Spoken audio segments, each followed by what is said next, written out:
Hey everyone, it's me Dustin. I want to show you guys State Services for the Blind today. And State Services for the Blind is a community for the blind and visually impaired people just like me. And I want to show you guys this place because there's not a lot of us out in Fridley and Columbia Heights and Coon Rapids and Blaine, because this is where our community is located, because a lot of disabled people live around their organization's headquarters because of job opportunities and stuff. I'm one of the rare ones who chooses to live out in Anoka County, but most of my people that are blind and visually impaired live here in St. Paul, and because they want to be close to State Services for the Blind.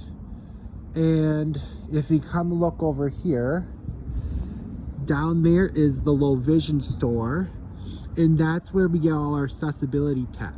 It's called the Low Vision store, and next to it there is a little health clinic for blind and visually impaired people to go to, and they sell accessibility like medical supplies, because some disabled people, blind and visually impairments, don't leave their house, so then they ship it to their house.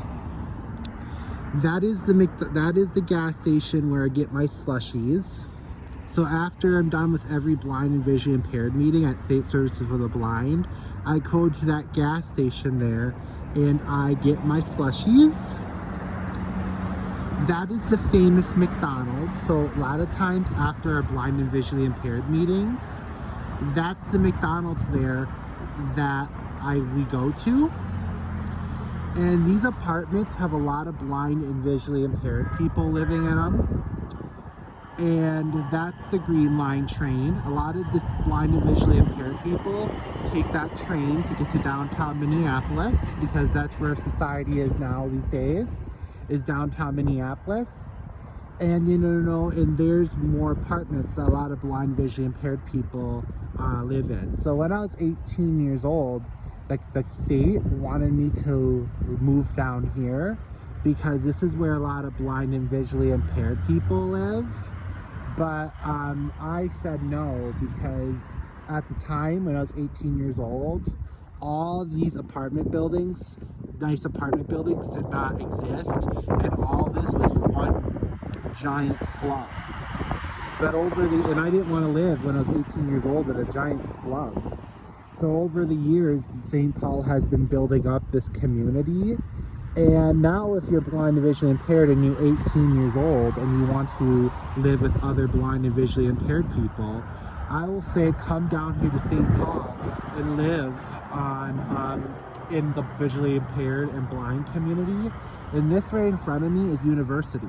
So University, if you take Metro Mobility Get Around, goes all the way from the Capitol building in downtown St. Paul, and it goes all the way through the University of Minnesota, goes all the way through northeast Minneapolis, then all the way through Fridley, goes past the North Town Mall and Blaine, and ends in Andover. So it also, if you want to come to Mike's Discount Foods where I work to get discount groceries, you can easily take Metro Mobility right up University and go shop at Mike's Discount Foods in Fridley. So this is where the blind and visually impaired community is headquartered, is here in St. Paul. And each disabled community has a different headquarters. And you're not going to see a lot of blind and visually impaired people like me out in Columbia Heights and Fridley, because this is where 95% of us live, and our community is very small. The blind and visually impaired community is one of the smallest disabled groups out there. So I hope you guys have a good day, and bye-bye.